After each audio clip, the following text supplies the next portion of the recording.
You being the attractive woman on that show, are you allowed to go outside your apartment, or is it dangerous?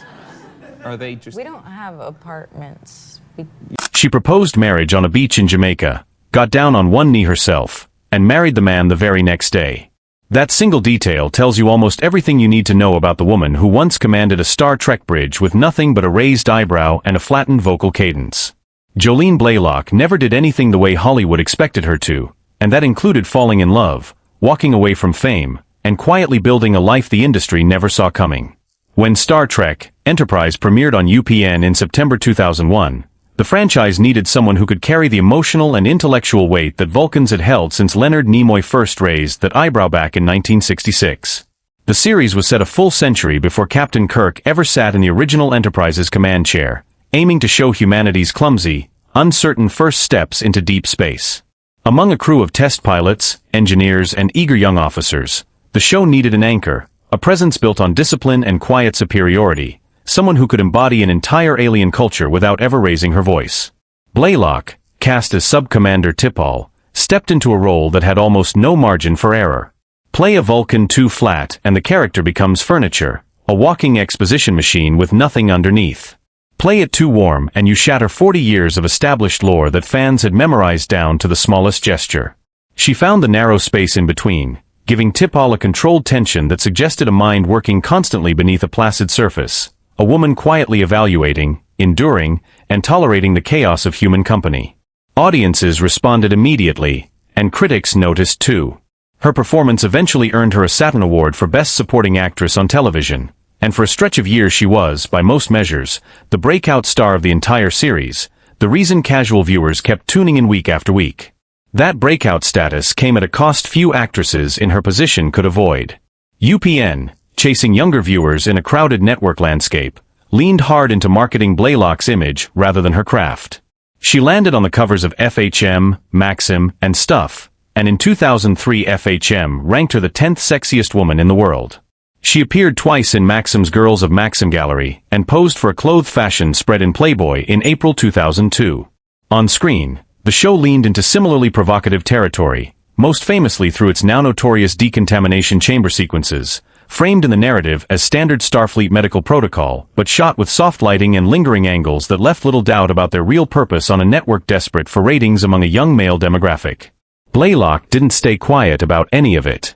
In interviews during and after the show's run, she pushed back against a promotional culture that prioritized skin-tight catsuits and manufactured romance over the character work she had fought to build.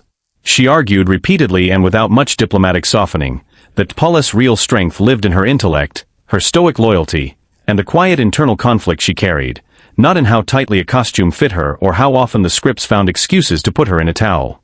It was an unusually candid stance for a network drama lead in the early 2000s, an era when actors were generally expected to promote whatever the studio handed them without complaint.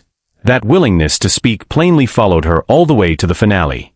When Enterprise was cancelled in the spring of 2005 after 4 seasons, it closed out an unbroken 18-year run of televised Star Trek that stretched back through the Next Generation, Deep Space Nine, and Voyager.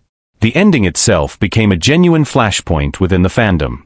The final episode, titled These Are the Voyages, sidelined the Enterprise crew inside their own send-off by framing the entire story as a holodeck simulation being watched years later by Next Generation characters Commander Riker and Counselor Troi.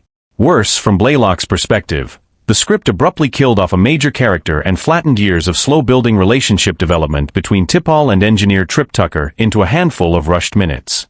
She didn't hide her frustration behind a publicist's carefully worded statement. In press interviews while promoting the final episodes, she openly criticized the choices made by executive producers Rick Berman and Brandon Braga, describing a finale that functioned more like a rushed farewell to the broader franchise brand than a meaningful goodbye to the specific characters and actors who had spent 4 years building them. In an industry where actors are expected to smile through disappointment regardless of script quality, her honesty read as unusually risky. It was also, by most accounts from people who worked with her, entirely in character for a woman who never seemed particularly interested in playing along just to keep the peace. What happened next surprised people who assumed a departing lead actress would immediately throw herself into pilot season to lock down her next steady paycheck. Blalock didn't. She stepped back from the relentless churn of auditions and, notably, from the Star Trek convention circuit that has quietly sustained the careers and bank accounts of countless genre actors for decades after their show's end. Part of that retreat came from genuine fatigue with the sexualized marketing she had navigated for 4 straight years, layered with uncomfortable boundary-crossing interactions with more aggressive corners of early 2000s fandom. But the larger reason had nothing to do with Hollywood politics at all. In 2002, while filming Enterprise in Los Angeles, she met Michael Rapino, a Canadian music executive who had booked her for a beer commercial and was, at the time, based in England overseeing international operations for major concert promotion companies. Long distance and demanding schedules didn't slow things down. In April 2003, on a family trip to Negril, Jamaica, Blalock proposed to Rapino in front of both of their families, and the two were married on the beach the very next day, a decision that showcased the same bold, decisive energy she brought to her on-screen roles. As her time on Enterprise wound down, Rapino's career was accelerating in the opposite direction. He would go on to become Chief Executive Officer and President of Live Nation Entertainment, eventually overseeing what became the largest live events and ticketing company in the world. It's the kind of pairing that, in most cases, would have turned into a fixture of gossip pages and red carpet photo spreads for the next 2 decades. Instead, Blalock and Rapino built something deliberately private in Los Angeles. They welcomed their first son, Ryder James, in May 2010, followed by a second son, River Thunder, in 2012, and a third, Rexton, in 2014. Motherhood became, by her own account and by those close to her, the center of her life going forward, and she approached it with the same discipline and focus she had once applied to playing controlled Vulcan stoicism under hot studio lights. Financial independence gave her something rare in the entertainment business, which is the ability to say no without hesitation. Rather than taking mediocre guest spots just to stay visible, Blalock could choose projects purely on genuine interest. And she did keep working, just far more selectively than fans expected. She made a memorable 2-episode appearance on Stargate SG-1 as Ishta, the fierce leader of a group of female Jaffa warriors fighting for freedom from Goa'uld oppression, a role that let her flex physical action and raw leadership rather than restrained logic. She turned up in a dramatic guest role on CSI Miami and later took a turn on House. She stepped into a recurring villainous arc in Legend of the Seeker, playing a calculating, cold sorceress far removed from T'Pol's careful discipline, proving her range extended well beyond Vulcan logic. On the feature film side, she co-starred alongside Ray Liotta in the 2005 neo-noir thriller Slow Burn, appeared in the 2007 horror film Shadow Puppets, and returned to familiar science fiction territory in 2008 as Captain Lola Beck in Starship Troopers 3, Marauder, leading a group of stranded survivors across a hostile alien landscape in a performance that cult sci-fi audiences still cite fondly. She also made a brief cameo appearance in the 2014 studio comedy Sex Tape and took on a role in the 2017 television movie A Man for Every Month, which currently stands as her most recent live-action screen credit. Alongside her selective acting choices, Blalock and Rapino channeled real resources into philanthropy. In 2012, the couple founded the Rapino Foundation, a non-profit organization focused on addressing systemic poverty and supporting underserved communities in developing nations around the world, work she has described as central to what she wanted her 3 sons to understand about privilege and responsibility. Then, in 2024, something unexpected happened. Blalock returned to the Star Trek universe, providing the voice for an alternate universe version of T'Pol in an episode of the animated comedy series Star Trek, Lower Decks, credited mononymously as Jolene. For an actress who had kept nearly 2 decades of deliberate distance from the franchise's public-facing side, the cameo read less like a career move and more like a deliberate, affectionate gesture toward a fandom that had never really stopped caring about the character she originated. She didn't need the exposure or the paycheck. It felt like something offered entirely on her own terms, a small gift extended after 20 years of silence rather than an attempt to reclaim relevance. Time has also been kind to the show itself. Enterprise, dismissed by impatient network executives as an underperforming property when it was cancelled in 2005, has undergone a substantial critical reassessment in the years since, helped along considerably by streaming platforms that let entirely new generations of viewers discover it without the baggage of its original marketing missteps, shifting time slots, or the online flame wars that once surrounded its casting choices.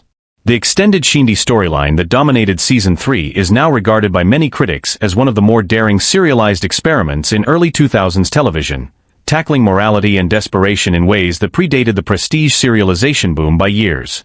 Season 4's meticulous world-building, explaining the early origins of the Federation, the Vulcan Reformation, and the first stirrings of Romulan hostility, is now recognized by franchise historians as foundational groundwork that later shows like Star Trek, Strange New Worlds would build upon.